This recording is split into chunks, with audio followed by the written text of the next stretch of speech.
Welcome back, everybody. We're going to do part two now of the mythic landscape. Let me cue it up here for us. Part two of the mythic landscape, an American Empire lecture. Again, this lecture will support your second American History Journal assignment, which asks you to view a number of images related to American imperialism and answer a series of questions.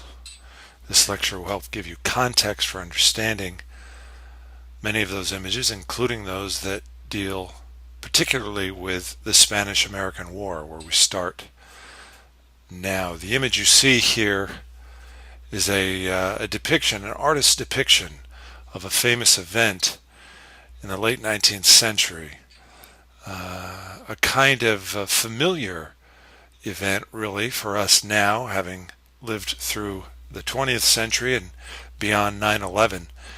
We'll call it the shocking nation-grabbing event. We've seen it Pearl Harbor, we've seen it again with 9/11. In February of 1898, it was the explosion of the USS Maine, an American battleship that, while anchored at harbor in Havana, Cuba, suffered a terrific explosion, killing virtually all of its crew and sending the wrecked hull of the Maine to the bottom of the harbor. As President McKinley intoned at the time, the destruction of that noble vessel has filled the national heart with inexpressible horror. The newspapers of the day, which now included the large metropolitan daily papers such as William Randolph Hearst's New York Journal, screamed headlines. "Destruction of the warship Maine was the work of an enemy," said Hearst's journal. $50,000 in reward for information leading to the culprit behind the bombing. Naval officers think the Maine was destroyed by a Spanish mine. And here you see an illustration drawn from an artist's imagination, a harbor mine floating ominously beneath the American battleship. The American media had certainly entered a new age by the late 19th century, what is sometimes called the age of yellow journalism. Saw the large metropolitan dailies like Hearst's Journal and Joseph Pulitzer's World newspaper battling it out for daily readership, often using the screaming headline, sensational tagline to draw readers' attention and to keep people buying the papers. In this case, the media also stoked what would become the fires of war as well. And prior to the explosion of the battleship, there had been a steady drumbeat in the Eastern press regarding events in Cuba. So we're going to have to pay more attention to what that was all about in order to appreciate what is going to happen next. President McKinley would address Congress finally in April of 1898, having received the U.S. Navy's Board of Inquiry into the explosion aboard the battleship. By this point, as you can see from the paper we just saw, there was already a great deal of decision-making already going on in the court of public opinion, where many in the media had already assessed blame. But President McKinley was a bit more forbearing. He said, "The spirit of all our acts hitherto has been an earnest, unselfish desire for peace and prosperity in Cuba." He was referring to a long simmering feud on the island of Cuba that had broken into full rebellion, pitting the Cuban people against the Spanish colonizers.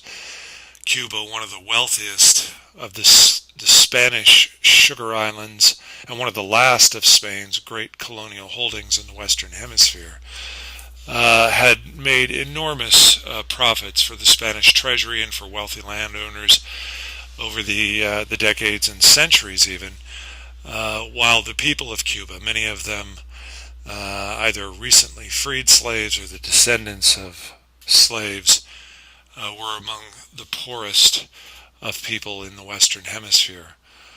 And so McKinley here was intoning a purely unselfish desire on the part of the United States for peace and prosperity and an end to bloodshed in the rebellion on the island. The media was less forbearing. Many a day, American readers would learn the exploits of Antonio Weyler, a man that the media had dubbed the Butcher. Weyler, he was a Spanish military commandant sent by the Spanish government to quell the rebellion on the island. He found the task to be quite difficult, confronting as he was essentially a guerrilla force of fighters, of ordinary Cubans who had dedicated themselves to the cause of an anti-colonial war against Spain. They dressed by day like sugarcane laborers, like regular villagers and provincials on the island, but at night they took up the sword, they took up the gun, and they fought against the Spanish. And it was difficult for a conventional military leader like Weyler to contend with what was essentially a guerrilla action. Came to be called the Cuba Libre Rebellion. He ultimately tried to do so by using a dramatic policy, which the Spanish called a reconcentration. Reconcentration was a policy of erecting military stockades, in effect what we would call concentration camps, and ordering the civilian populations of nearby towns throughout the provinces of Cuba, the civilian populations, men, women, and children, to report to these military stockades for imprisonment and detainment. Then he would give orders to his military to immediately arrest and or shoot on sight individuals found outside the detainment, assuming, of course, that they were now considered to be Spanish rebels. And it was this sort of thing which inflicted enormous hardship, of course, on the civilian population and resulted in, many questionable acts of military justice, you might say, that led the American press to dub him the Butcher. And this, again, this inflamed the passions of the American public, who had sympathy for the Cuban rebels, seeing, I suppose, an analogous movement to America's own War of Independence a century or so earlier. Well, as President McKinley pointed out, the Naval Board of Inquiry could not quite affix blame to the culprits of the Maine explosion, although he did quote the report in saying that it was definitely caused by an exterior or harbor mine, which led, again, many in the court of public opinion to conclude that somehow Spain, resenting America's growing interest in the rebellion, that Spain was somehow trying to ward off any potential for American involvement. Now, it's worth noting that in hindsight, we realize that it was not an exterior harbor mine that caused the Maine to explode. Years later, when the wreckage was closely examined, it seems that it was an interior explosion, perhaps emanating from the boiler room, igniting perhaps the powder magazine inside the battleship, that blew the bulkhead outward and caused the death and destruction of the crew. Well, that's what we know in hindsight. At the time, it was sufficient to believe that it was an act of sabotage that led Congress to declare war against Spain on April 25th, 1898. And so a turning point in American history, though the Spanish-American War is not often remembered in the public mind, I guess you would say, nevertheless, a turning point in American history, because this does now indeed represent, I guess, what we could call the first genuine overseas war in modern American history. And it would not, of course, be the last. It would instead initiate what has since become more than a century's worth of foreign wars that the United States would find itself engaged in. Now, what we call the Spanish-American War ended up being rather short by comparison with others. Only 113 days formally. The war was over by late July. This led one prominent politician, U.S. Secretary of State John Hay, to congratulate Colonel Teddy Roosevelt, who led a cavalry regiment during the war, for what Hay called, quote, a splendid little war. In a private telegram to Teddy Roosevelt, Hay referred to the conflict as a splendid little war. And it's an attitude worth examining, I think. Keep in mind that though the war was relatively short in duration, some 10,000 Americans did lose their lives in fighting it. It's true that America had a new cowboy hero, Teddy Roosevelt of New York. Assistant Secretary of the Navy before the war, Roosevelt had resigned, volunteered to raise a regiment, a cavalry regiment, to help lead the fight on the island of Cuba. It was his exploits near the end of the hostilities, what came to be known as the Charge up San Juan Hill, that made Teddy Roosevelt a household name. He was nicknamed the Rough Rider, as we saw in part one, his regiment nicknamed the Rough Rider Regiment, and it was a popular persona now that he would ride not only from his cavalry horse off the island, but right into a new political career. Roosevelt will be elected governor of New York and then vice president of the United States in 1898, in 1900. He'll be elected governor of New York in 98, elected vice president of the United States in 1900, and then upon the death of William McKinley will assume the presidency and fill out his own term later as one of the most popular presidents, really, of the modern age. And so it begins for him, in a way, with his exploits on the island of Cuba. It wasn't always reported that Roosevelt's victory in the Battle of San Juan Hill was made possible by the support given to the Rough Riders by another American regiment. After all, the charge up a hill against essentially, although they were cavalry soldiers, were without their mounts, men on foot running up a hill against an entrenched Spanish position normally would have been suicidal. We had known ever since the Civil War the utter futility of charging rifled emplacements. The reason that Roosevelt's Rough Riders weren't cut to pieces, though, as I suggest, is that another regiment provided a withering cover fire on a nearby hill, an American regiment, pinning down the Spanish guns. Roosevelt himself gave full credit to them, but less often did the media. And perhaps the most obvious reason for that is that this regiment was, after all, a segregated military regiment made up exclusively of African American soldiers. And in the age of Jim Crow, there was little hesitation in the media to caricature people of color, or in this case, ignore them entirely.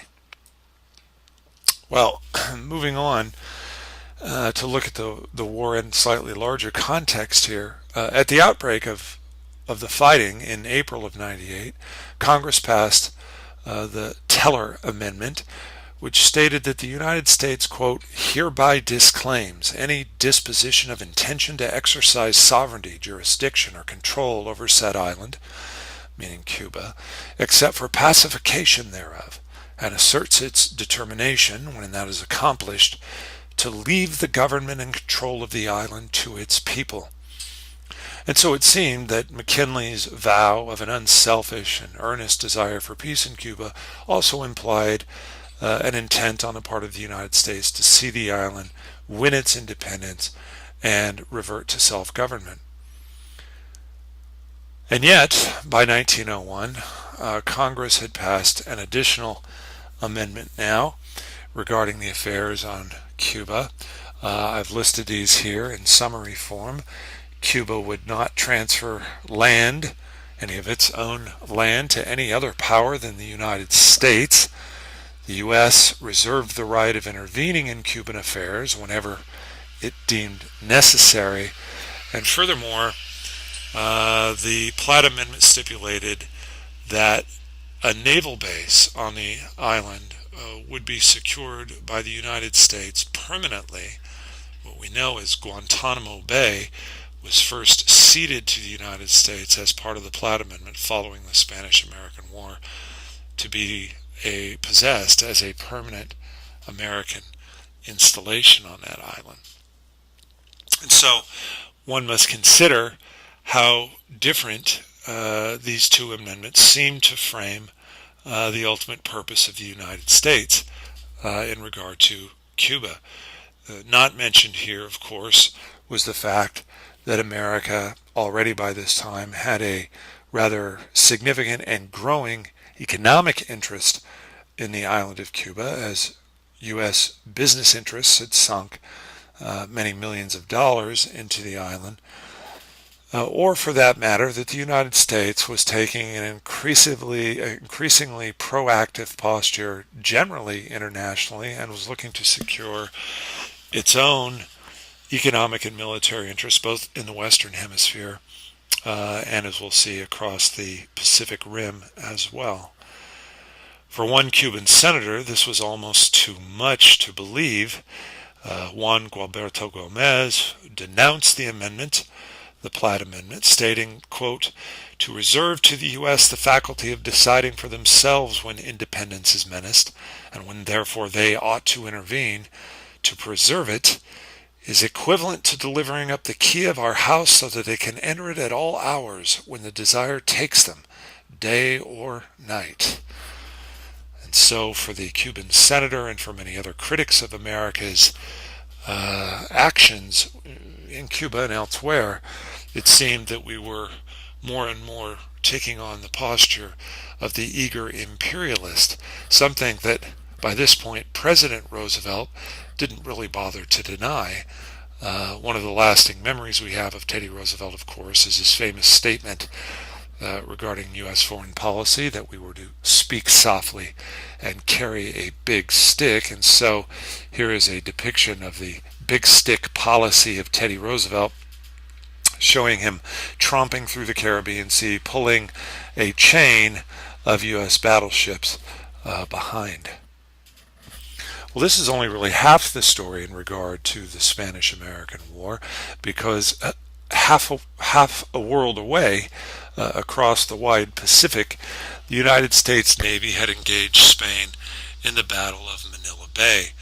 American Naval Commander George Dewey had been given orders that in the event of the outbreak of hostilities between the U.S. and Spain, that he was to take America's Pacific Fleet, which was then anchored in Shanghai, China, to prepare his fleet and to steam directly from Manila Bay, there to engage the Spanish Navy, which Dewey did, and in what was essentially a bloodless battle, was able to win Spanish surrender and proclaim victory for the Americans in what we know as the Battle of Manila Bay. As this newspaper cartoon from the Minneapolis Tribune showed, President McKinley now standing at the edge of a cliff or a precipice with his hand around the neck of what in the rather racist media of the Jim Crow era chose to depict as the Philippines, a kind of jungle, primitive, quaking under the president's stern hand, as the world watches on, asking, what will he do? Will the American president cast the Filipino off the cliff, or presumably draw him back and spare him that terrible fate? And if you think about the editorial slant here, the question is, will America abandon the Philippines, or will we somehow intervene directly to somehow save the Philippines? And the idea that the Philippines and the Filipino people needed saving will grow. The chorus of those who see now a kind of moral judgment awaiting our actions, that if we were to simply allow these people, whether the Cuban people or the Filipinos, to try to somehow now make it on their own, that it would be akin to abandonment, because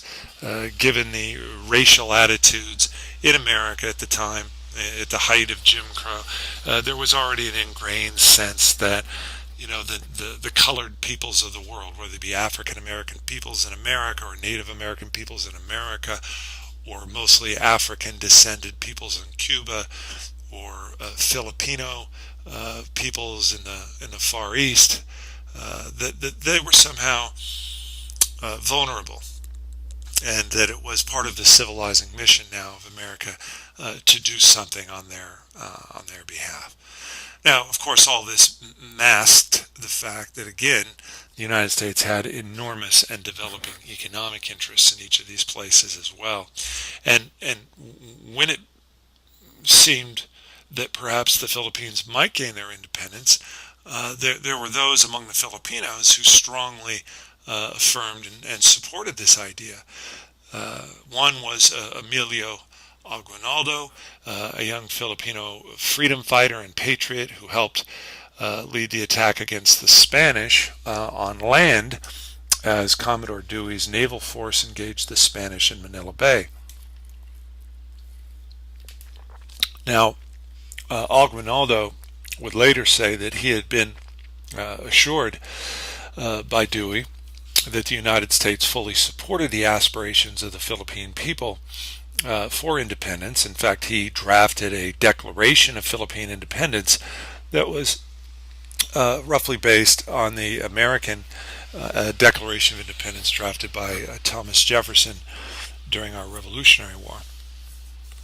Aguinaldo was part of a new generation of Filipinos determined to see their nation freed from foreign colonial dependence, and he represented, I think, the aspirations of those Filipinos who wished to see that independence now achieved in light of the Spanish surrender.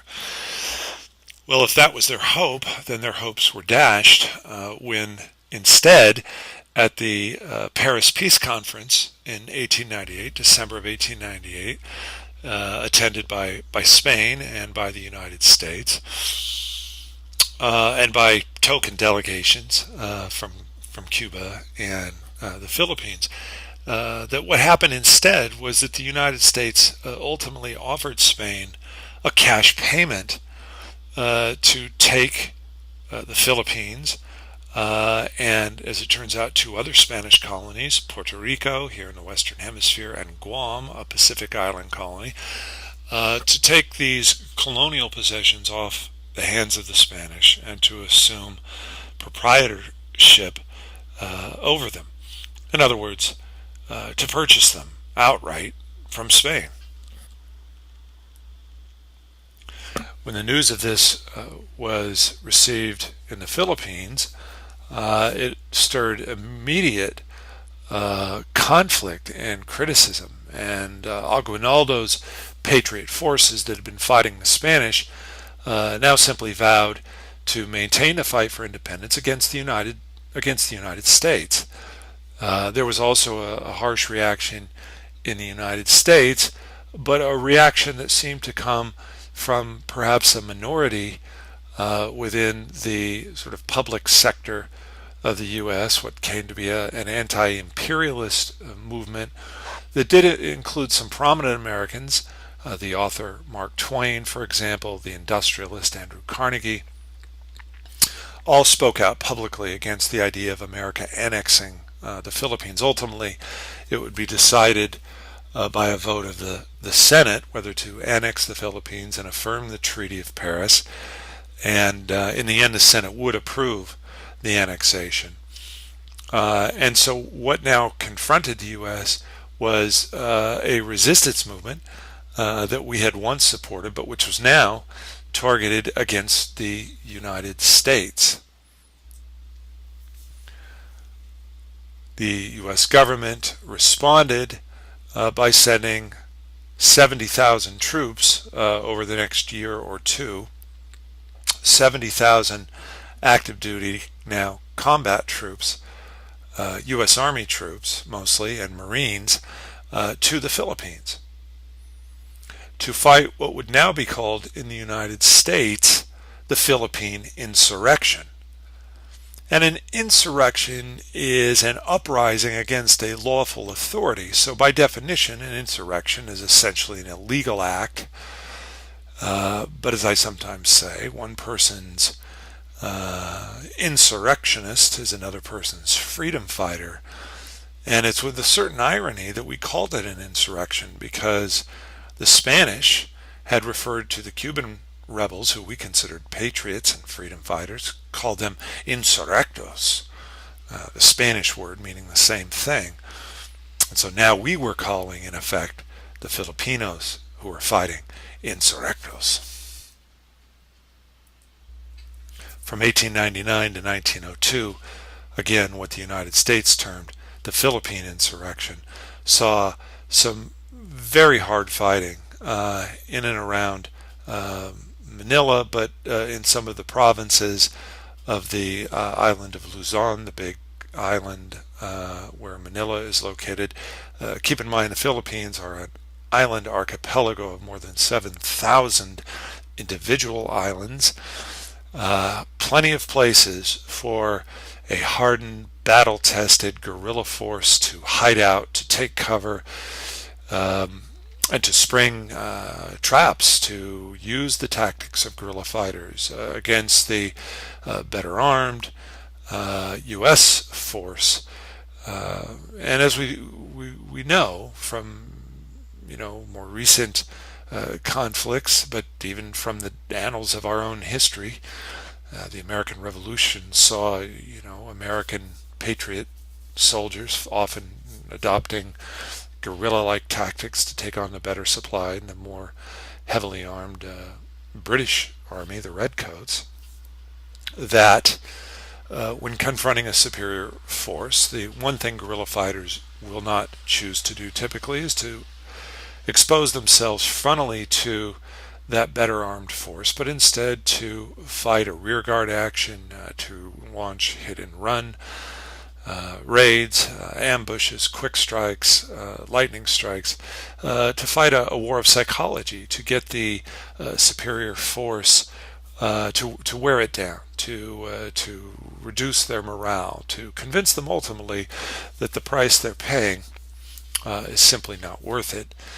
And so the Filipinos did, and elicited, a strong response by the American military that was perhaps not either expecting or quite equipped to deal with the harsh conditions of a tropical climate and a determined guerrilla force.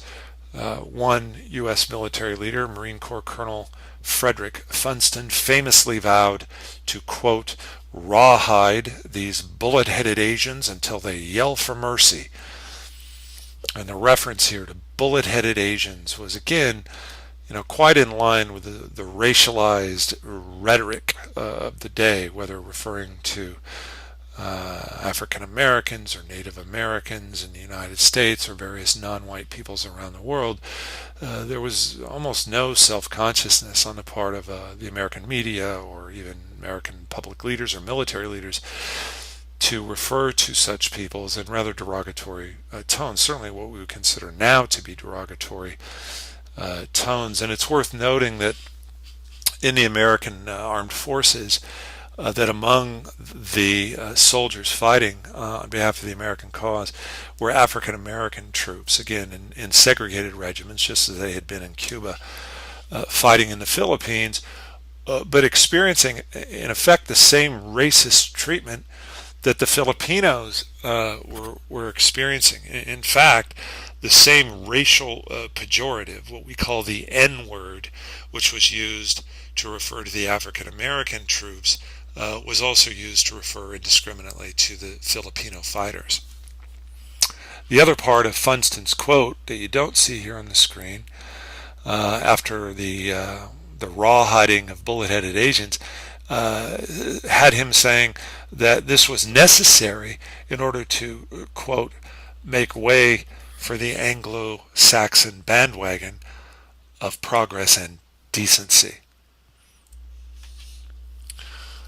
And as we learn after the war, this was a conflict that was marked by harsh and brutal treatment on both sides. The guerrilla fighters, when they did capture an American soldier, often subjected the soldier to torture and death.